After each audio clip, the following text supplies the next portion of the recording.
Hello everyone, welcome to Eklavya Snatak and मैं हूं सचिन। आज मैं आप सभी को बीए प्रोग्राम सेमेस्टर 2 से जो आपका सब्जेक्ट है इंडियन गवर्नमेंट एंड पॉलिटिक्स, इसके मोस्ट इंपॉर्टेंट क्वेश्चंस बताने वाला हूं आपके सेमेस्टर एग्जाम्स के लिए।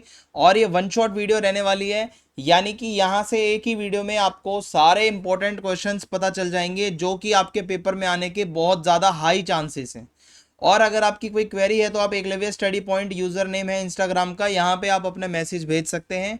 और पीडीएफ नोट्स को डाउनलोड करने के लिए आप हमारा टेलीग्राम ग्रुप ज्वाइन कर लेना, एकलव्य स्नातक 1 आप सर्च मारेंगे तो आपको ग्रुप दिख जाएगा। तो आज का हमारा सबसे पहला क्वेश्चन है, how did neo liberal policies contribute to India's development, does it led to sustainable development, discuss. तो नियो लिबरल पॉलिसीज के ऊपर आपका क्वेश्चन आ सकता है और हम इसको एक बार देख लेते हैं कि इसका आंसर क्या बनेगा। तो देखिए, नियो लिबरल पॉलिसीज क्या होती हैं। ये कुछ इकोनॉमिक रिफॉर्म्स हैं, यानी कि कुछ बदलाव करने की कोशिश की गई थी, कुछ सुधार करने की कोशिश की गई थी जिससे कि हमारी इकोनॉमी आगे बढ़ सके, जिससे कि हमारे देश में free markets, private businesses, globalisation और गवर्नमेंट का कंट्रोल कम हो सके। सो इंडिया ने मेनली ये सब चीज़ें 1991 में ही करना स्टार्ट कर दी थी, क्योंकि उस टाइम पे बहुत सीरियस इकोनॉमिक क्राइसिस हमारे देश में चल रहे थे। सो गवर्नमेंट ने इकोनॉमी को ओपन कर दिया कि भाई आप अगर हमारे देश में आके इन्वेस्टमेंट करना चाहो तो इन्वेस्टमेंट कर सकते हो। प्राइवेटाइजेशन की तरफ कंपनियां, अगर ज़्यादा से ज़्यादा आके अपनी कंपनियां कोई खोलना चाह रहा है इंडिया में तो वो खोल सकता है। और इंडिया इंटरनेशनल ट्रेड की तरफ भी आगे बढ़ा।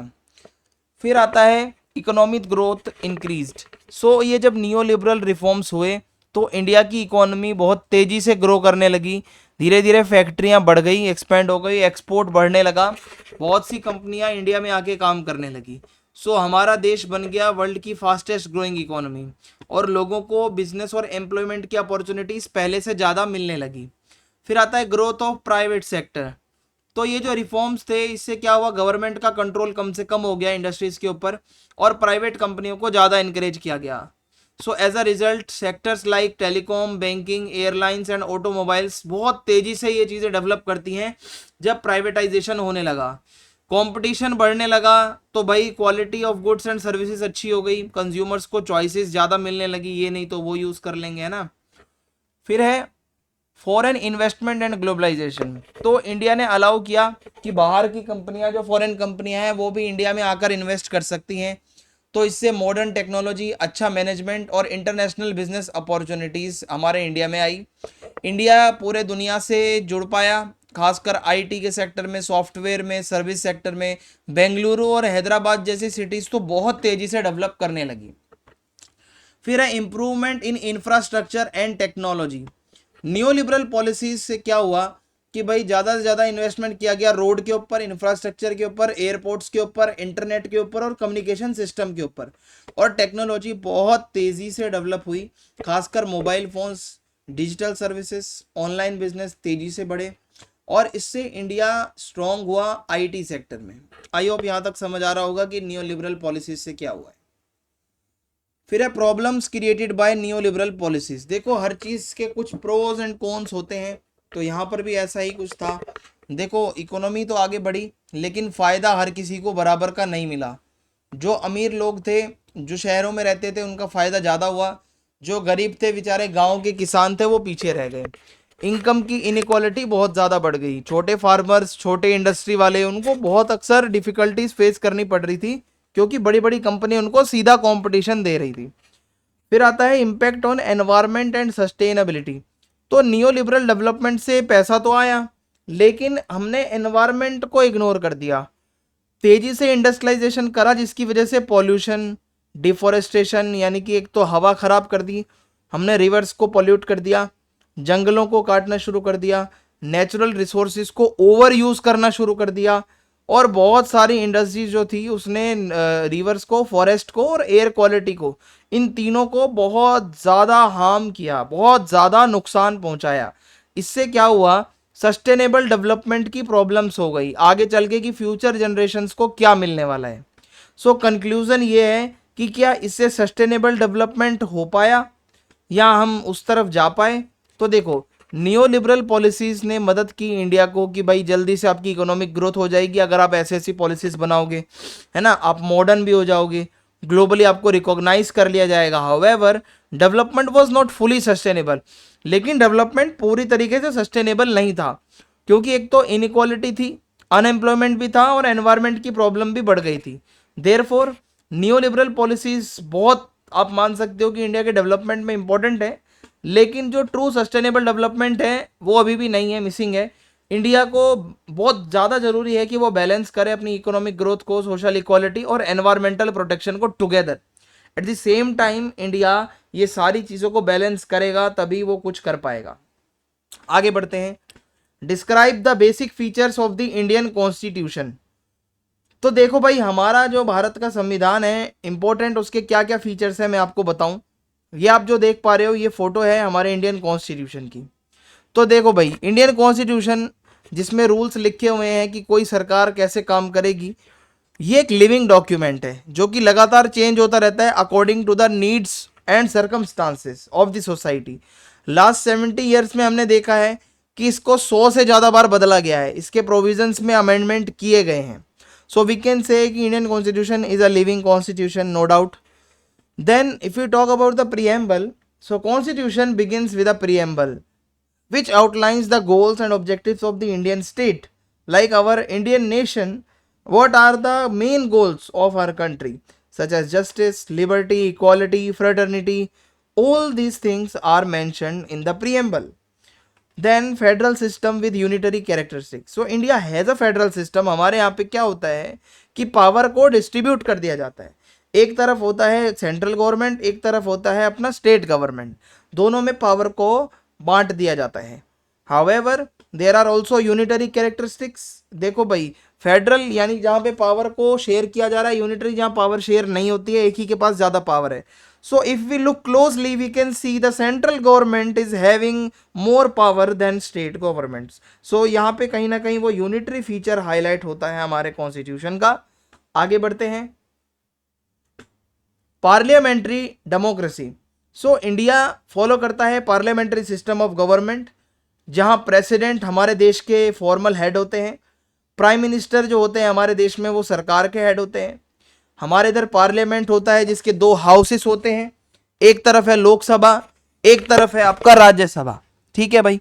इसके अलावा हमारे कॉन्स्टिट्यूशन में गारंटी दी हुई है कि जितने भी सिटीजन्स होंगे उनको फंडामेंटल राइट्स मिले हुए हैं, जैसे कि राइट टू इक्वालिटी हो गया, right to freedom of speech हो गया, एक्सप्रेशन वाला राइट हो गया, आप बोल सकते हो, फ्रीडम ऑफ रिलीजन हो गया, आप किसी भी धर्म को फॉलो कर लो, राइट टू कॉन्स्टिट्यूशनल रेमेडी हो गया, अगर आपका कोई राइट वायलेट होता है तो आप सीधा कोर्ट में जा सकते हो, आपको पूरा अधिकार है। ठीक है। इसके अलावा हमारे कॉन्स्टिट्यूशन में डायरेक्टिव प्रिंसिपल्स हैं। ये क्या है? गाइडलाइंस हैं। ये अच्छी बातें हैं जो किसी भी स्टेट की सरकार को माननी चाहिए अगर वहाँ के लोगों का वेलफेयर करना है। हालांकि ये लीगली एनफोर्सेबल नहीं है, लेकिन स्टिल एक मॉरल चीज़ है जो कि सरकार को करनी चाहिए। जुडिशियल रिव्यू है भाई, ये भी कॉन्स्टिट्यूशन में लिखा हुआ है कि हमारी जुडिशरी जो होगी यहाँ पे, सुप्रीम कोर्ट जिसके टॉप पर है वो इंडिपेंडेंट है, किसी भी यहाँ नेता का या किसी भी मिनिस्ट्री का या किसी भी ऑर्गेनाइजेशन का दबाव नहीं चलेगा जुडिशरी के ऊपर। और जुडिशरी के पास पूरी पावर है जुडिशियल रिव्यू की, यानी कि कोई भी अगर कानून बना है पार्लियामेंट में तो जुडिशरी इसको रिव्यू कर सकती है कि वेदर इट इज कॉन्स्टिट्यूशनल और नॉट। ठीक है भाई, let's move ahead. Single citizenship. So, unlike some federal countries where citizens have both federal and state citizenship, if we look around the world, there are some countries where people are having dual citizenships, but in India we have single citizenship. और यहाँ पे आप UP के हो, MP के हो, लेकिन हो आप Indian, means single citizenship for the entire country. I hope you are getting it, guys. Then rigid and flexible features. देखो भाई, हमारे कॉन्स्टिट्यूशन के कुछ पार्ट्स को तो सिर्फ मेजोरिटी के साथ, स्पेशल मेजोरिटी के साथ ही चेंज किया जा सकता है and the ratification of half of the state legislatures. लेकिन बाकी के जो पार्ट्स हैं उनको बहुत सिंपल मेजोरिटी जो कि पार्लियामेंट में मिल जाएगी उसी से ही आप बदल सकते हो। So it shows that the constitution of India is rigid and flexible at the same time. आगे बढ़ते हैं। Secular state.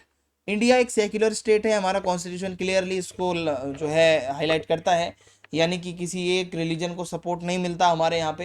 हम सभी रिलीजन्स को, सभी सिटीजन्स को जो है यहाँ रिस्पेक्ट करते हैं और हर कोई अपना अपना रिलीजन फ्रीली फॉलो कर सकता है। So let's move to the next topic और next question, power and functions of the prime minister in India. हमारे देश भारत में प्रधानमंत्री के पास क्या पावर्स हैं भाई? देखो नरेंद्र मोदी जी की पावर आपको बताते हैं क्या क्या है इनके अंडर में। तो एक तो ये हेड ऑफ द गवर्नमेंट है, सरकार के मुखिया, ठीक है, प्रधान जिसे कहते हैं प्रधानमंत्री, काउंसिल ऑफ मिनिस्टर्स के हेड है, ये मंत्रियों के प्रधान जिसे कहते हैं। ये एग्जीक्यूटिव ब्रांच होती है सरकार की, लेजिस्लेचर होती है पार्लियामेंट, एक जुडिशरी होती है, ठीक है, तीन ब्रांचेस है। अब प्रेसिडेंट के बहुत बड़े एडवाइजर होते हैं हमारे पीएम। जो प्राइम मिनिस्टर हैं वो प्रेसिडेंट को एडवाइस करते हैं जब किसी की अपॉइंटमेंट हो रही होती है, जैसे किसी मंत्री की या फिर सुप्रीम कोर्ट के जजों की, हाई कोर्ट के जजों की, गवर्नर की, जो स्टेट में गवर्नर्स होते हैं, तो प्रधानमंत्री एडवाइस देते हैं। लीडर ऑफ द पार्लियामेंट यानी कि पार्लियामेंट का मेन नेता, जो प्राइम मिनिस्टर होते हैं, वो लोकसभा राज्यसभा की पूरी फंक्शनिंग के ऊपर ध्यान रखते हैं और बहुत इंपॉर्टेंट रोल होता है उनका पूरे कानून बनने के प्रोसेस में। जब बिल आता है, डिबेट होती है और जो कानून वगैरह कैसे बनना है, मेनली लोकसभा में ये ज़्यादा एक्टिव लगते हैं जो हमारे प्राइम मिनिस्टर हैं। Policy making, so prime minister involve रहते हैं देश के लिए पॉलिसीज़ बनाने में, डिसीजन लेने में, जो डोमेस्टिक और इंटरनेशनल इश्यूज़ हैं उसके ऊपर क्या डिसीजन लेना है, इसमें हमारे देश के प्राइम मिनिस्टर्स का बहुत बड़ा रोल है। एडमिनिस्ट्रेशन, सो प्राइम मिनिस्टर देखते हैं अलग अलग मिनिस्ट्रीज़ की फंक्शनिंग को, वो वेरियस डिपार्टमेंट्स को कि वो सही से काम कर रहे हैं या नहीं कर रहे हैं, और पीएम कोऑर्डिनेट करते हैं अलग अलग मिनिस्ट्रीज़ को और मॉनिटर करते हैं कि गवर्नमेंट पॉलिसीज़ और प्रोग्राम्स अच्छे से इम्प्लीमेंट हो रहे हैं या फिर नहीं हो रहे हैं। फॉरेन अफेयर्स, ये सबसे इंपॉर्टेंट चीज़ है। प्राइम मिनिस्टर जो है वो हमारे इंडिया को रिप्रेजेंट करते हैं इंटरनेशनल ग्लोबल लेवल पर, और किस देश से कितने क्लोज रहना है, किस देश से हमें दुश्मनी रखनी है, ये पूरा डिपेंड करता है कि प्राइम मिनिस्टर की सोच क्या है उस देश को लेकर। तो यहाँ पर आप ये बता सकते हो जो भी ट्रीटीज़ होती है, एग्रीमेंट होते हैं ग्लोबल या अलायंस बनाए जाते हैं, तो हमारे देश के बिहाफ पर जो हमारे प्रधानमंत्री हैं वो जाते हैं। आगे बढ़ते हैं। क्राइसिस मैनेजमेंट, अगर मान लो देश के ऊपर कोई संकट है, क्राइसिस है, कोई इमरजेंसी है, सो प्राइम मिनिस्टर ही देश के सबसे बड़े नेता होते हैं जो कोऑर्डिनेट करते हैं, गवर्नमेंट की बातें लोगों तक पहुंचाते हैं ताकि वेल बीइंग ऑफ सिटीजन्स, जो हमारे नागरिक हैं उनका भला हो सके, हमारे नागरिकों का नुकसान ना हो। अपॉइंटमेंट एंड रिमूवल, जो प्राइम मिनिस्टर हैं वो रिकमेंडेशन देते हैं भाई कि कोई अधिकारी को कब अपॉइंट करना है, मिनिस्टर्स को भी। सो उनके पास पावर है मिनिस्टर्स को रिमूव करने की, लोकसभा को भाई डिसोल्यूशन का मतलब एक रिकमेंडेशन वो दे सकते हैं कि लोकसभा को हम नहीं चलाना चाहते, तो ऐसा भी उनके पास राइट है। तो आई होप यहाँ तक आपको समझ में आ रहा होगा। अब हम आगे बढ़ते हैं, हमारा नेक्स्ट क्वेश्चन है discuss the debate of the constituent assembly on various provisions of fundamental rights. तो फंडामेंटल राइट्स से रिलेटेड जो डिबेट्स हैं हमारे कॉन्स्टिट्यूएंट असेंबली में वो आपको बतानी है। कॉन्स्टिट्यूएंट असेंबली जब कॉन्स्टिट्यूशन बनाया जा रहा था उस टाइम पे क्या क्या डिबेट्स हुई थी ये आपसे पूछा जा रहा है। सो भाई डिबेट्स पढ़ते हैं, क्योंकि देखो भाई अंधेर नगरी तो नहीं है, कॉन्स्टिट्यूशन पूरा उजाले में बना है, कॉन्स्टिट्यूएंट असेंबली ने बनाया है, बहुत सारे लोगों ने अपनी बातें रखी हैं। सो देखो सबसे पहले तो फंडामेंटल राइट्स को लेकर बात ये की जाती है कि सभी लोगों में कंसेंसस था, एक सहमति थी कि भाई जितने भी मेंबर्स थे कॉन्स्टिट्यूएंट असेंबली के वो ये मानते थे कि नीड बहुत ज़्यादा है फंडामेंटल राइट्स की इन द कॉन्स्टिट्यूशन, कि हमारे कॉन्स्टिट्यूशन में फंडामेंटल राइट्स नाम की चीज़ एक तो होनी चाहिए, और ये राइट्स बहुत ज़रूरी हैं क्योंकि ये मतलब एक तरीके से ये सेफ गार्ड है हमारे लिए। जो हमारे स्टेट के नेता कई बार हमारे साथ बुरा करते हैं या कोई लोग बड़े आदमी बुरा करते हैं तो हमारे पास कुछ तो प्रोटेक्शन में होना चाहिए, तो वो प्रोटेक्शन के लिए हमारे सेफ गार्ड्स हैं जो हमारे फंडामेंटल राइट्स होते हैं। सो एक डिबेट थी कि विच specific right should be included under fundamental rights, कि वो स्पेसिफिक कौन सा राइट होना चाहिए जिसको आप फंडामेंटल मानते हो या फंडामेंटल की कैटेगरी में रखना चाहिए। सो ड्राफ्टिंग कमेटी जिसको लीड कर रहे थे डॉक्टर BR अम्बेडकर, ठीक है, उन्होंने एक डिटेल लिस्ट बनाई फंडामेंटल राइट्स की, अलग अलग सोर्सेज यूज़ करे, अलग अलग देशों के कॉन्स्टिट्यूशन उठाकर देखे, इसके अलावा universal declaration of human rights को भी पढ़ा, जो प्रोविजंस अच्छे लगे हर देश के वो उठा के हमने अपने इसमें डाल दिए। आई होप यहाँ तक क्लियर होगा। फिर है राइट टू प्रॉपर्टी, सबसे ज़्यादा डिबेटेड जो प्रोविज़न है अगर कोई ह्यूमन राइट्स के फंडामेंटल राइट्स में, तो वो था राइट टू प्रॉपर्टी को फंडामेंटल राइट बनाना। ये कुछ समझ नहीं आया भाई, प्रॉपर्टी का राइट क्यों बना रखा है फंडामेंटल। बाद में डिसाइड किया गया 44th अमेंडमेंट जब हुआ कॉन्स्टिट्यूशन में 1978 में, तो उसको फंडामेंटल राइट से हटा के एक मामूली सा लीगल राइट बना दिया गया। ठीक है, ये पहले फंडामेंटल राइट हुआ करता था, फिर इसको हटा दिया गया था। आगे बढ़ते हैं। अनदर इंपॉर्टेंट डिबेट, एक और डिबेट है कि भाई ये जो फंडामेंटल राइट है इनकी इन्फोर्सेबिलिटी को लेकर कुछ लोग ये कह रहे हैं कि भाई जो फंडामेंटल राइट्स हैं ये जस्टिशिएबल होने चाहिए, यानी कि अगर कोई भी वॉयलेट करता है तो सिटीजन्स कोर्ट्स में जाएं अगर उनका राइट वॉयलेट हो रहा है। अब यहाँ पे असेंबली में डिबेट ये भी थी कि जो लिमिटेशंस हैं और रिस्ट्रिक्शंस हैं जो कि फंडामेंटल राइट्स पे लगानी है, ऐसा ना हो ना फ्रीडम दे दी तो कोई कुछ भी कर रहा है। सो इंडिविजुअल लिबर्टी की इंपॉर्टेंस बहुत ज़्यादा है, लेकिन एट द सेम टाइम कुछ रीजनेबल रिस्ट्रिक्शंस लगाने भी इंपॉर्टेंट है, क्योंकि पब्लिक ऑर्डर को अगर बनाए रखना है। अगर मान लो आप खुद सोचो किसी के पास राइट्स नहीं होंगे, या मतलब अगर आपने अनलिमिटेड राइट्स दे दिए हैं किसी को एक ही बारी में, तो वो कुछ भी करता फिरेगा ना।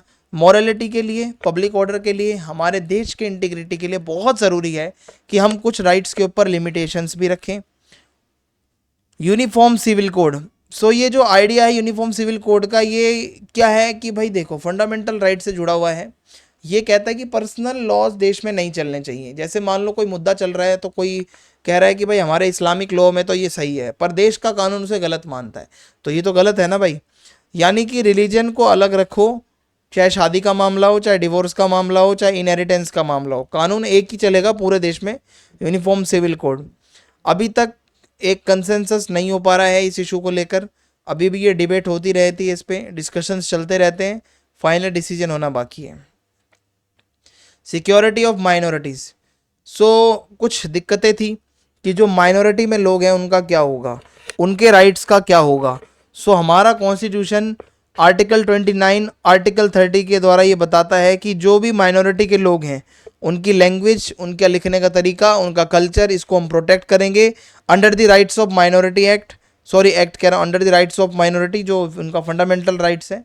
और यहाँ पे वो अपने खुद के स्कूल कॉलेजेस भी खोल सकते हैं जो लोग माइनॉरिटी में आते हैं। आगे बढ़ते हैं। अब जो हमारा नेक्स्ट क्वेश्चन है वो है, do you think class and caste have changed the power dynamics in Indian politics.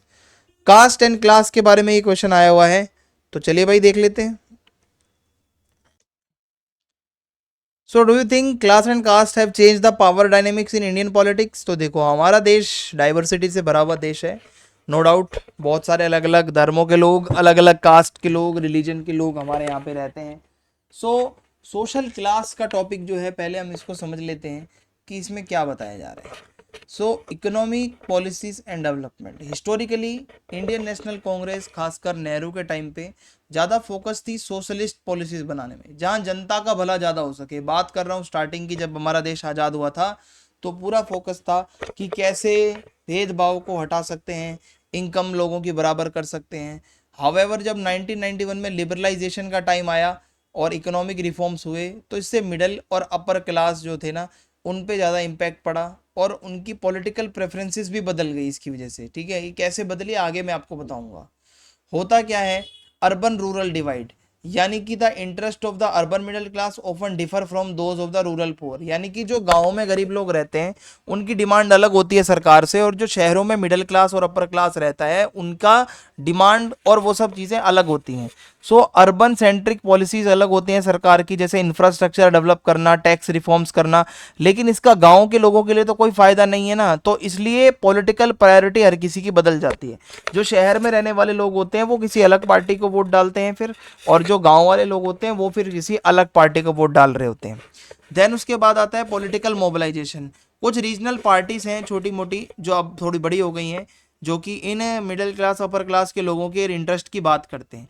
जैसे आम आदमी पार्टी है, ठीक है, ये अर्बन मिडिल क्लास को जो है रिप्रेजेंट करके उनकी प्रॉब्लम्स को दिखाती है। शिरोमणि अकाली दल है जो सिख मिडिल क्लास की बात करता है। सो अब आज की डेट में क्लास बेस्ड मोबिलाइजेशन चल रहा है, क्लास को लेकर लोग अपने पॉलिटिकल पॉलिसीज बना रहे हैं। और ये इसकी वजह से क्या होता है, कॉरपोरेट फंडिंग आती है, बड़ी बड़ी कंपनियां पैसा लगाती है, और इससे क्या है, पॉलिटिकल पार्टीज बिजनेस क्लास के साथ ज़्यादा जुड़ा हुआ खुद को महसूस करती है, और इससे क्या है कि पैसे का इन्फ्लुएंस ज़्यादा होता जा रहा है पॉलिटिकल डिसीजंस में, ये देखने को मिल रहा है। The rise of the middle class, खासकर जो जो अपने शहरी इलाकों में मिडिल क्लास का राइज हो रहा है, वो चाहते हैं सरकार अच्छे से काम करे, ट्रांसपेरेंसी से काम करे और अकाउंटेबल रहे। ठीक है, जो भी अपने नेता काम करने आए वो जिम्मेदार हो। और इससे क्या है कि this has forced political parties to adapt their strategies. वो आज की ज़रूरतों के हिसाब से जो एस्पिरेशंस हैं मिडिल क्लास की, ये जो एमर्जिंग क्लास है, इसके अकॉर्डिंगली वो काम करना चाहते हैं। फर्दर मोर अगर मैं आपको बताऊं, क्लास बेस्ड इश्यूज, कुछ इश्यूज हैं जैसे अनएम्प्लॉयमेंट है, भाई किसी को रोजगार नहीं मिल रहा, इन्फ्लेशन है, महंगाई बढ़ रही है, इकोनॉमिक इनइक्वालिटी है, कोई अमीर है कोई गरीब है। तो इससे बहुत पॉलिटिकल डिबेट्स होती हैं, इलेक्टोरल जो कैंपेन्स होती हैं वहाँ पर भी ये मुद्दे आते हैं।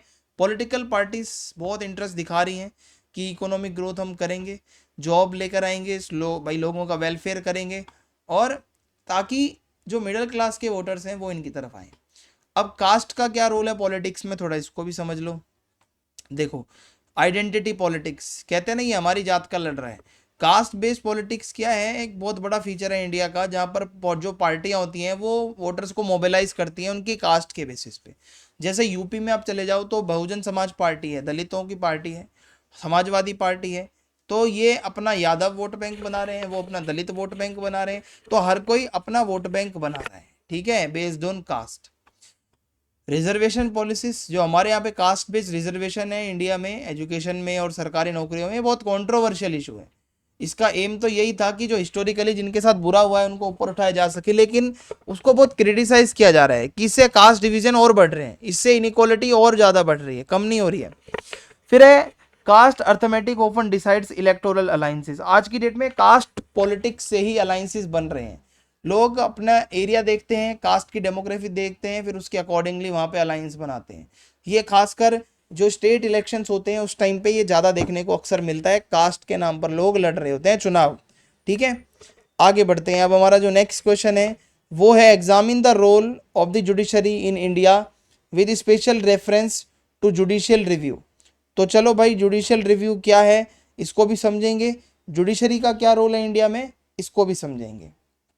तो जुडिशरी में बात करूं तो सबसे टॉप पर हमारा सुप्रीम कोर्ट ऑफ इंडिया आता है, और सुप्रीम कोर्ट ऑफ इंडिया सबसे मतलब आप मान लो ऊपर की अथॉरिटी है। जुडिशरी क्या है इंडिया के अंदर, बहुत अहम रोल प्ले करती है। जो अगर रूल ऑफ लॉ की जब हम बात करते हैं कि कानून की नज़र में सब बराबर होते हैं, सिटीजन्स के भाई कुछ राइट्स होते हैं जो कि उनके राइट्स जो हैं वो प्रोटेक्ट होने चाहिए। अगर आपको अच्छे से डेमोक्रेटिक इंस्टीट्यूशंस को चलाना है तो बहुत ज़रूरी है कि आपके देश में जुडिशरी का होना। One of the most important powers vested in judiciary is the power of judicial review. जो जुडिशियल रिव्यू की पावर है ना, ये बहुत बड़ी पावर है इसके पास, कि सरकार ने अगर कोई ऐसा कानून बना भी दिया तब भी उसको रिव्यू करके डिसमिस किया जा सकता है। तो ये जुडिशरी को अपने आप में बहुत पावरफुल आप कह सकते हो कि लेवल पर ले आता है, कि अगर ऐसी पावर हमारी जुडिशरी के पास है। देन उसके बाद है हमारे कॉन्स्टिट्यूशन को बचाने वाली जुडिशरी ही होती है, नेता तो कोई कमी नहीं छोड़ते। The supreme court of India और जो हाई कोर्ट्स हैं वो हमारे कॉन्स्टिट्यूशन के गार्जियंस हैं, वो हमारे कॉन्स्टिट्यूशन को संभालते हैं और वो इंश्योर करते हैं जो भी कानून बनाए जा रहे हैं, जो भी भाई एक्शंस हैं, जो भी टेकन, जो भी मतलब एक्शन टेकन है वो कॉन्स्टिट्यूशनल प्रोविजंस के अकॉर्डिंग हो। ऐसा ना हो कि कोई काम गलत तरीके से हो रहा है, कॉन्स्टिट्यूशन में नहीं था लेकिन फिर भी हो रहा है। Protector of fundamental rights. So judiciary हमारी जो है वो प्रोटेक्ट करती है हमारे फंडामेंटल राइट्स को, जो कि हमारा कॉन्स्टिट्यूशन देता है सभी नागरिकों को। तो ये जुडिशरी का ही काम है कि वो देखे कि भाई किसी का राइट्स, कोई भी राइट है वो वॉयलेट ना हो, सरकार ने या फिर किसी कंपनी ने या किसी आदमी ने किसी का राइट ना छीना हो, सबको सबके राइट मिले। ये देखने का काम किसका है, हमारे यहाँ पे जो जुडिशरी है, जो कोर्ट्स बनी हुई हैं उनका है। Interpreter of laws. तो हमारी जुडिशरी जो भी कानून बनते हैं पार्लियामेंट में उसको इंटरप्रेट करती है, उसको बताती है, इंश्योर करती है कि प्रॉपरली वो कानून इम्प्लीमेंट हो और कोई डिस्प्यूट्स वगैरह ना हो उस कानून से। Dispute resolution. जो हमारी जुडिशरी है वो एक आर्बिट्रेटर की तरह काम करती है, आर्बिट्रेटर की तरह काम करती है। अगर मान लो किसी दो के बीच लड़ाई हो गई, दो ग्रुप्स के बीच लड़ाई हो गई, दो स्टेट्स के बीच लड़ाई हो गई, तो उसको कौन सॉल्व करेगा? जो हमारी जुडिशरी है, जो हमारे जजेस बैठे हैं वही तो सॉल्व करेंगे। Check on the executive and the legislature. So जो उनके पास पावर है जुडिशियल रिव्यू की, इससे जुडिशरी क्या करती है, एक चेक एंड बैलेंस बनाए रखती है कि भाई हाँ ये काम सही से हुआ या ये काम सही से नहीं हुआ, लेजिस्लेचर ने सही से काम किया या नहीं किया। सो इससे कोई भी अपनी लिमिट क्रॉस नहीं करेगा। हमारे यहाँ पे एक तरीके से जो सिटीजन्स के राइट्स है ना, उसको कोई वॉयलेट नहीं कर पाएगा। अब बात करते हैं साथियों जुडिशियल रिव्यू क्या होता है, हमारे क्वेश्चन से जुड़ा हुआ टॉपिक है। तो जुडिशियल रिव्यू क्या है, एक पावर है जुडिशरी की कि वो रिव्यू कर सकती है जो भी कानून हैं बने हुए हैं, ठीक है, जो या फिर जो कोई अधिकारी एग्जीक्यूटिव में काम कर रहा है, कुछ गलत काम कर रहा है, तो उसको रिव्यू करने की पावर सुप्रीम कोर्ट के पास है, अपनी जुडिशरी के पास है। और ये पावर कॉन्स्टिट्यूशन इंडिया में लिखी हुई है, यानी कि हमारे यहाँ पे जो हमारा कॉन्स्टिट्यूशन है वो हमारे देश का सबसे बड़ा कानून है, ये तो आप सब जानते ही हैं। अब यहाँ पे रिट यानी कि कुछ ऐसे ऑर्डर होते हैं जो हमारे यहाँ जुडिशरी निकाल सकती है। आर्टिकल 32 जो है कॉन्स्टिट्यूशन का, वो कहता है कि सुप्रीम कोर्ट कुछ रिट्स जारी कर सकती है लोगों के फंडामेंटल राइट्स को बचाने के लिए, जैसे हबीस कार्पस, यानी किसी की भी पर्सनल लिबर्टी ना भाई वैसे खतरे में पड़े, अगर किसी को अनलॉफुली गलत तरीके से गिरफ्तार करा है, जेल में रखा है, तो उसको छोड़ दिया जाए। फिर है मैंडामस, यानी कि हम ऑर्डर करते हैं कि कोई भी पब्लिक ऑफिसर है, सरकारी कर्मचारी है, वो अपना काम करे जो उसको करना है लीगली, ये नहीं है कि कोई इलीगल काम करे। फिर प्रोहाइबिशन है, यानी कि high court, this writ is issued by the high court, जो ऊपर की हाई कोर्ट होगी वो नीचे वाली कोर्ट को एक ऑर्डर भेजेगी कि भाई देखो आप अपने एरिया से बाहर जाके डिसीजन ले रहे हो, आप उतना ही काम करो जितने आपके एरिया में आता है, जो आपके बियॉन्ड लीगल अथॉरिटी की चीज़ें हैं वो मत करो। सर्टरी है, यानी कि टू बी सर्टिफाइड, यानी कि ये हाई कोर्ट क्या है, अपना मामला एक केस को टू अ लोअर कोर्ट और tribunal to cancel the order of a lower court और ट्रिब्यूनल, किसी लोअर कोर्ट ने कुछ भी अगर डिसीजन लिया है तो ये इसको कैंसिल कर सकता है। जो ऊपर का हाई कोर्ट होगा वो उसके डिसीजंस को बदल सकता है, चाहे तो उसको भी बदल सकता है। को वारंटो ये कहता है कि भाई कोई भी सरकारी पद पे अगर कोई अधिकारी है तो वो उसके लिए है जायज या वैलिड है या नहीं है, ये प्रूफ करना होता है, ऑर्डर होता है। अब under article 2 to 6 high courts के पास पावर है कि वो ये रिट्स को इशू कर सकते हैं ताकि फंडामेंटल राइट्स सही से इन्फोर्स हो सके। जुडिशियल रिव्यू क्यों जरूरी है, देखो भाई जुडिशियल रिव्यू ये देखता है कि हाँ भाई कॉन्स्टिट्यूशन ही सबसे ऊपर है, कानून ये नहीं आपके मन में जो आया आपने बना दिया, अगर कोई प्रोविज़न गलत होगा तो सीधा सीधा उसको गिरा दिया जाएगा, ये टॉलरेट नहीं होगा। लोगों की राइट्स की प्रोटेक्शन करनी होती है, एक सेफगार्ड हो जाता है कि भाई एब्यूज ऑफ पावर तो अब नहीं होगा, जो भी सरकार की ब्रांचेस है, एग्जीक्यूटिव हो चाहे लेजिस्लेचर हो।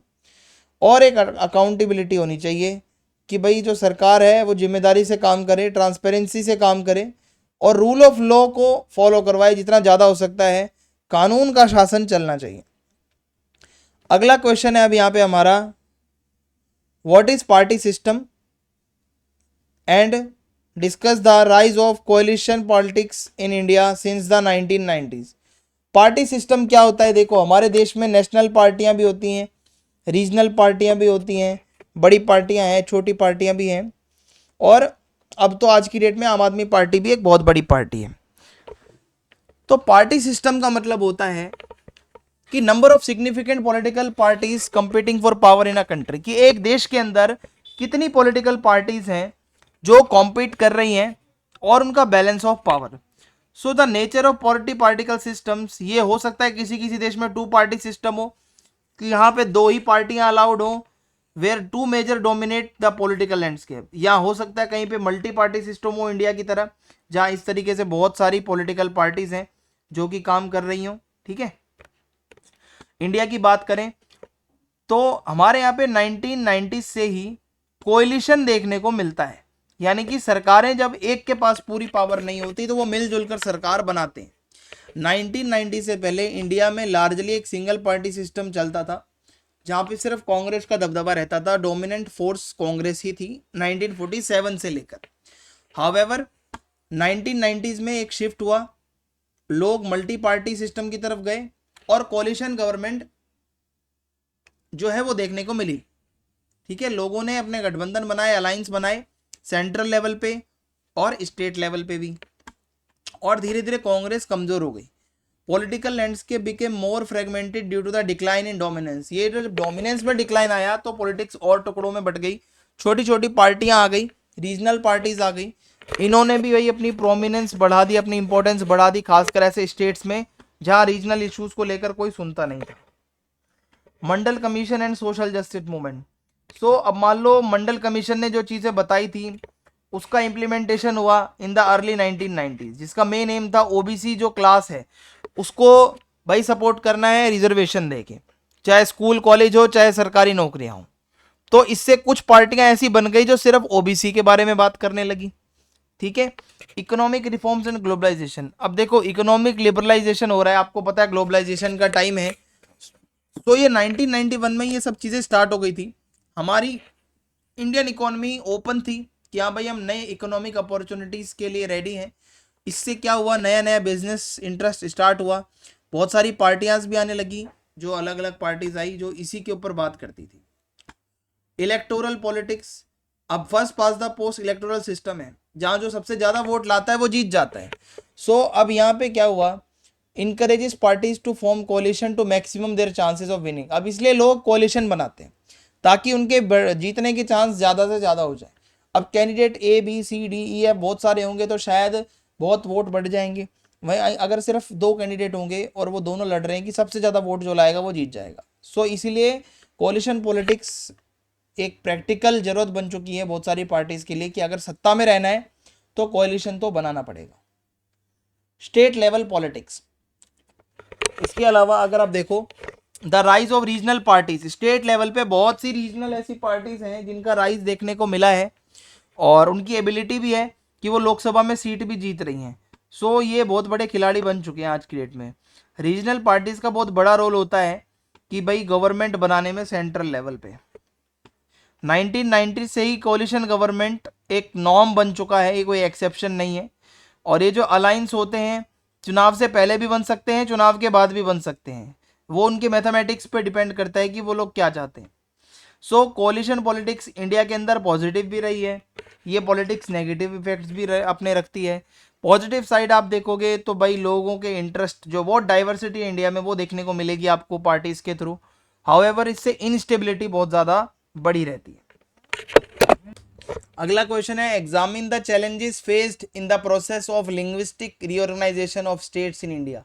तो हमारे भारत देश में जब भाषा के बेसिस पर स्टेट्स को दोबारा बनाया जा रहा था तो उस टाइम पे क्या क्या प्रॉब्लम्स हमारे सामने आई थी, चैलेंजेस आपके सामने आए थे, वो आपसे पूछा जा रहा है। तो देखो इंडिया एक ऐसा देश है जहाँ पे हिंदी ही नहीं, मराठी, गुजराती, मारवाड़ी, सॉरी राजस्थान साइड वो बोली है, बांग्ला, संस्कृत, ओडिया, मलयाली, तमिल, तेलुगु, बहुत सी भाषाएं बोली जाती हैं। तो अब ये पूरे इंडिया को एक कैसे रखोगे भाई, और इसके साथ साथ इनका अलग स्टेट कैसे बना को भाई कैसे बना सकते हो, रीऑर्गेनाइजेशन कैसे होगा भाई। तो देखो लिंग्विस्टिक रीऑर्गेनाइजेशन का मतलब है भाषा के बेसिस पे दोबारा से स्टेट्स बनाने थे। तो 1953 से लेकर 1966 तक ये काम चलने वाला था। बहुत इंपॉर्टेंट पॉलिटिकल और एडमिनिस्ट्रेटिव अंडरटेकिंग थी ये, जहाँ पे स्टेट्स बनाने थे basis of linguistic and cultural similarity, कि एक स्टेट में सिर्फ उसी कल्चर के लोग रहते हों, उसी भाषा को बोलने वाले लोग रहते हों। सो ये जो रीस्ट्रक्चरिंग है इसका मेन इंटेंडेड यही भाई, मतलब आप कह सकते हो कि भाई दो जितने भी देश में जो लोग हैं ना उनको जोड़ना, नेशनल यूनिटी ही हमारा एम था और रीजनल डेवलपमेंट ही हमारा एम था। लेकिन इसमें बहुत सी प्रॉब्लम्स सामने आई जब ये प्रोसेस स्टार्ट हुआ।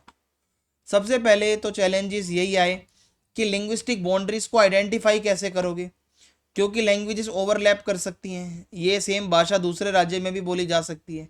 तो बहुत डिफिकल्ट हो गया नए स्टेट्स को बना पाना, उनकी बाउंड्रीज को बना पाना। फिर है पॉलिटिकल अपोजिशन। ये जो रीस्ट्रक्चरिंग का पूरा प्रोसेस था इसमें बहुत सारे अपोजिशन में भी लोग थे। कुछ लीडर्स और कुछ कम्युनिटीज़ को लगता था कि डिवीज़न ऑफ स्टेट करने से क्या होगा, देश की यूनिटी बहुत वीक हो जाएगी, फ्रेगमेंटेशन हो जाएगा, देश के टुकड़े हो सकते हैं, लोग खुद को बांट देंगे। ठीक है भाई। फिर है एडमिनिस्ट्रेटिव एंड इकोनॉमिक कंसर्न्स। अब अगर मान लो नए स्टेट्स बनेंगे तो उसके लिए नया एडमिनिस्ट्रेटिव स्ट्रक्चर बनाना पड़ेगा, लॉजिस्टिकल चैलेंजेस आएंगे, फाइनेंशियल चैलेंजेस भी आएंगे भाई, आपको पैसा उतना ज़्यादा चाहिए होता है अगर ये सब काम करने हैं। रीजनल इम्बैलेंस, अगर रीऑर्गेनाइजेशन होगा तो क्या होगा, स्टेट्स कुछ तो होंगे जो इकोनॉमिकली आगे हो जाएंगे, इंफ्रास्ट्रक्चर डेवलपमेंट बहुत ज़्यादा हो जाएगा, सो इससे इम्बैलेंस हो जाएगा, कुछ स्टेट्स बहुत लैग करेंगे, बहुत पीछे रह जाएंगे एज कंपेयर टू अदर्स। सो ऐसा भी एक होने का पूरा पूरा चांस था। सोशल एंड कल्चरल इश्यूज, अब लिंग्विस्टिक रीस्ट्रक्चरिंग करोगे तो कभी कभी क्या होता है, सोशल कल्चरल टेंशन्स भी आ सकती हैं कुछ जगहों पर। जो लोग माइनॉरिटी में हैं, जो जिनकी भाषा बहुत कम लोग बोल रहे हैं, उनको तो ऐसा लगेगा ना कि भाई उनको डराया धमकाया जा रहा है। वो एक अगर ऐसे स्टेट में रहेंगे जहाँ कोई पर्टिकुलर लैंग्वेज को बोलने वाले लोग मेजोरिटी में, तो कहीं ना कहीं ये उनके लिए भी एक डर की बात है। रिसोर्सेज की प्रॉब्लम भी बहुत बड़ी प्रॉब्लम है कि ये जो नेचुरल रिसोर्सेज हैं, पानी है, इंफ्रास्ट्रक्चर है, ये नए स्टेट्स में कैसे पहुंचेगा, ये तो कंटेंशियस इशू रहेगा, ये लगातार ये इश्यूज रहने ही वाला है। सो इससे डिस्प्यूट्स होंगे, पानी को लेकर, रिसोर्सेज को लेकर, इनके एलोकेशन को लेकर प्रॉब्लम्स आएंगी। ठीक है, तो ये सारी चीज़ें इसमें आप बता सकते हो। अब हम आगे बढ़ते हैं अपने नेक्स्ट क्वेश्चन की तरफ, जो कि है India is a welfare state discuss.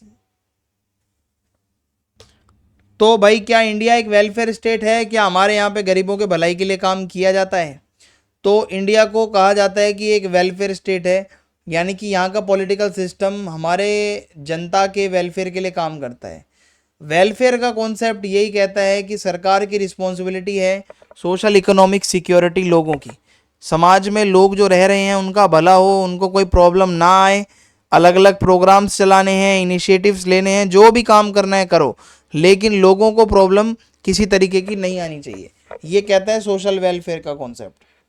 तो सोशल वेलफेयर प्रोग्राम्स इंडिया में बहुत सारे चलाए जाते हैं, ठीक है, जिससे कि गरीबी को हटाया जा सके, जो बेरोजगारी है उसको हटाया जा सके, सोशल इनइक्वालिटी जो समाज में भेदभाव है वो कम हो सके। तो कुछ बड़े प्रोग्राम्स हैं जो चलाए गए हैं, जैसे Mahatma Gandhi national rural employment guarantee act है, मनरेगा जिसे कहा जाता है। ये क्या कहता है कि भाई आपको 100 दिन की दिहाड़ी एम्प्लॉयमेंट मिलने वाला है, ठीक है, जो लोग गाँव में रहते हैं। और जो पब्लिक डिस्ट्रीब्यूशन सिस्टम है, जहाँ पे आपको फ्री भी, आज की डेट में तो अनाज मिल रहा है फ्री में, या बहुत कम दाम पर आपको गेहूँ चावल चीनी मिलता है। सो ये सरकार की योजना है, सरकार की स्कीम्स हैं, वेलफेयर पॉलिसीज़ हैं। ठीक है, आगे बढ़ते हैं। हेल्थ केयर, गवर्नमेंट एफर्ट्स करती है कि वो हेल्थ केयर को अच्छा कर सके, अफोर्डेबल बना सके। आयुष्मान भारत योजना है, जहाँ पर ये कहा गया कि भाई आपको अच्छा खासा इंश्योरेंस मिलेगा, आप जो पॉपुलेशन में जितने भी वल्नरेबल ग्रुप्स हैं उनका इलाज करा जाएगा सरकारी अस्पतालों में। और गवर्नमेंट बहुत सी हेल्थ फैसिलिटीज़ को रन करती है, फ्री हेल्थ चेकअप्स भी होते हैं सरकारी हॉस्पिटलों में, फ्री दवाइयाँ भी मिलती हैं, और फ्री में कंसल्टेशन भी होता है। सो ये सारी चीज़ें हैं जो वेलफेयर स्टेट की तरफ इशारा करती हैं। सो प्रधानमंत्री आयुष्मान भारत योजना, ठीक है, यही कहती है कि हाँ भाई लोगों को ज़्यादा से ज़्यादा बीमारियों से मुक्त बनाना है। फिर बात आती है, जब वेलफेयर की बात करते हैं तो एजुकेशन को पीछे कैसे छोड़ेंगे भाई। इंडिया ने एजुकेशन को प्रायोरिटाइज़ किया है बहुत ज़्यादा, अपने लोगों को एम्पावर किया है ताकि भाई ये सोशल इनइक्वालिटी को हम ख़त्म कर सकें। पहले हमारे यहाँ पे लोगों में एजुकेशन की कमी थी, तो हमारे यहाँ बहुत सी बुरी बुरी रीति रिवाज थे। गवर्नमेंट ने बहुत सारे प्रोग्राम्स इम्प्लीमेंट करे हैं, जितना ज़्यादा हो सकता है प्राइमरी एजुकेशन को फैलाना, बच्चे प्राइमरी में एडमिशन तो लें कम से कम, जिससे देश की क्वालिटी ऑफ एजुकेशन इंप्रूव हो सके। राइट टू एजुकेशन एक्ट का होना, जो कि कहता है कि भाई फ्री एजुकेशन, कंपलसरी एजुकेशन मिलेगी हर बच्चे को जो 6 से 14 साल के बीच है, उसकी पूरी मदद की जाएगी। ठीक है, राइट टू एजुकेशन एक्ट ये कहता है।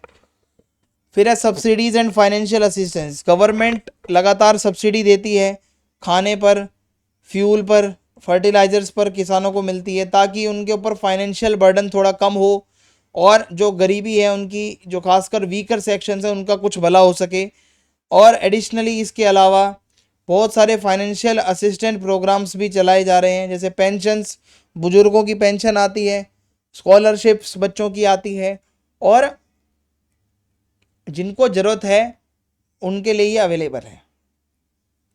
फिर है एम्प्लॉयमेंट एंड लेबर राइट्स, तो इंडिया में लेबर लॉज बने हुए हैं, रेगुलेशंस बने हुए हैं, जहाँ पर वर्कर्स के राइट को प्रोटेक्ट करने की बात होती है।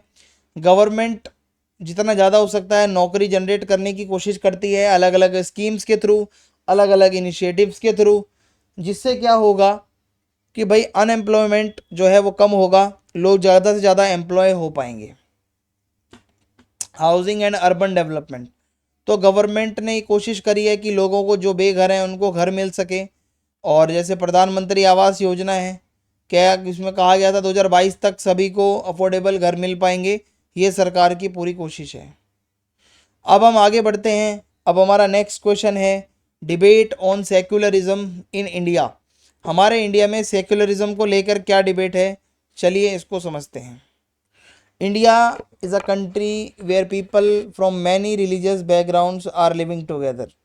सो सभी साथ रहते हैं, यूनिटी है डाइवर्सिटी में भी, वी कैन से। सो सेक्युलरिज्म जो है इंडिया में वो डिबेट का टॉपिक रहा है 1947 से ही लेकर। सेक्युलरिज्म का जो कॉन्सेप्ट है वो हमारे कॉन्स्टिट्यूशन में लिखा हुआ है। हमारे कहा जाता है कि गारंटी दे रहे हैं कि आप अपना जो धर्म मानना है मानो, कोई भेदभाव नहीं होगा, आप कहीं भी चले जाना, आपको धर्म पूछकर, आपका नस्ल, जाति, आपके सेक्स के बारे में, मेल फीमेल या लोकेशन के बारे में कोई नहीं पूछ के भेदभाव कर सकता। By birth we all are equal, हम सब इक्वल हैं, कोई भी हमें ये नहीं कह सकता कि आप हमसे नीचे हो। सो सेक्युलरिज्म क्या कहता है, ये बहुत बड़ी डिबेट है। कुछ लोग कहते हैं कि ये एक स्ट्रिक्ट सेपरेशन है रिलीजन और स्टेट का, जहाँ स्टेट बिल्कुल सेकुलर यानी कि खुद को दूर रखेगा रिलीजियस मैटर्स में। और कुछ लोग मानते हैं कि ये थोड़ा और इंक्लूसिव इंटरप्रिटेशन देते हुए कि स्टेट इंटरवेन कर सकता है, जहाँ सोशल जस्टिस और इक्वालिटी की बात होती है वहाँ स्टेट भी अपना जो है पीओवी रख सकता है। अगर किसी रिलीजन में गलत चीज़ें चल रही हैं तो स्टेट उसको बंद करवा सकता है, तो यहाँ से स्टेट जुड़ा हुआ है। यूनिफॉर्म सिविल कोड के बारे में मैं आपको ऑलरेडी बता चुका हूँ पीछे, तो ये वो सेम चीज़ें हैं जो आप इसमें बता सकते हो कि भाई जो सेक्युलरिज्म है वो ये कहता है कि यूनिफॉर्म सिविल कोड होना चाहिए देश में, सभी के लिए सेम कानून हो, रिलीजियस कानून, पर्सनल लॉज नहीं चलेंगे इस देश में। ये इंडिया है, यहाँ पर रहना है, आपको कॉन्स्टिट्यूशन फॉलो करना होगा, ऐसा कहा जा रहा है। फिर है religious freedom versus state interference. एक और डिबेट है कि स्टेट कितना इंटरफेयर कर सकता है रिलीजियस मैटर्स पे। अब कॉन्स्टिट्यूशन तो गारंटी देता है कि आपको पूरी आज़ादी है, आपको जो मन करे आप उस रिलीजन को फॉलो करो। बहुत से एग्जाम्पल देखने को मिलते हैं कि स्टेट रिलीजियस प्रैक्टिसेस में इन्वॉल्व रहते हैं, इंटरफेयर करते हैं। जैसे किसी के धर्म के अंदर कोई रीति रिवाज है उसको बैन करना, किसी त्यौहार को बैन करना, तो ये क्या है, सेकुलरिज्म के अगेंस्ट है कि आप किसी के रिलीजन में घुसो मत ज़्यादा। पर इंडियन पर्सपेक्टिव में सरकार घुसती है। इससे सवाल उठता है कि ये रिलीजियस फ्रीडम और स्टेट इंटरफेरेंस में कोई बैलेंस है भी और नहीं है। Communalism and identity politics. Communalism ये क्या है, सांप्रदायिकता, यानी कि रिलीजियस आइडेंटिटी के लोगों को इकट्ठा करना अपने पॉलिटिकल फ़ायदे के लिए, ये बहुत बड़ा चैलेंज हमारे देश में रहा है। और आइडेंटिटी पॉलिटिक्स या caste based politics, religion based politics, ये पोलराइज करती है सोसाइटी को, अपनी तरफ खींचने का काम करते हैं लोग, और कुछ भी नहीं है। और सेकुलरिज्म वर्सेस हिंदुत्व। सो हिंदुत्व पॉलिटिक्स का जब राइज हुआ, जो कि चाहते हैं कि हिंदुओं का डोमिनेंस या हिंदू राष्ट्र बने, इससे सेकुलरिज्म जो है इंडिया का वो खतरे में आया जब ऐसी बातें होने लगी। अब बहुत सारे हिंदुत्व जो है यहाँ पे अगर आप देखोगे, यहाँ पे हिंदू मेजोरिटी नेशन चाहते हैं जो हिंदू हैं, और एक cultural political institutions should reflect Hindu values. जो भी फिर कल्चरल और पॉलिटिकल इंस्टीट्यूशंस होंगे देश में, उनमें हमारी हिंदू वैल्यूज़ होनी चाहिए। हावेवर जो क्रिटिक्स हैं वो मानते हैं कि हिंदुत्व एक खतरा है हमारे सेक्युलर ताने बाने के लिए देश के, क्योंकि यहाँ पे मेजोरिटेरियनिज्म की बात होती है। जो मेजोरिटी में हिंदूज़ हैं सिर्फ वो अपना फ़ायदा इसमें देखेंगे, बाकी जो रिलीजियस माइनॉरिटीज़ हैं वो मार्जिनलाइज हो जाएंगी। फिर है रिलीजियस माइनॉरिटी एंड सेक्युलरिज्म। तो जो स्टेटस है और जो राइट्स हैं रिलीजियस में जो माइनॉरिटीज़ हैं, खासकर मुस्लिम, क्रिश्चियन, सिख, वो भी एक डिबेट का मैटर है। क्रिटिक्स का मानना है कि religious minority in India often face discrimination, हमारे यहाँ पे भेदभाव होता है और ये हमारे सेकुलर आइडियल्स के अगेंस्ट है, ऐसा नहीं होना चाहिए। सो जो प्रोपोनेंट्स हैं सेकुलरिज्म के, वो कहते हैं कि देखो प्रोटेक्ट करना बहुत ज़रूरी है इनके राइट्स और फ्रीडम को, ताकि हम एक सेकुलर डेमोक्रेसी बना सकें।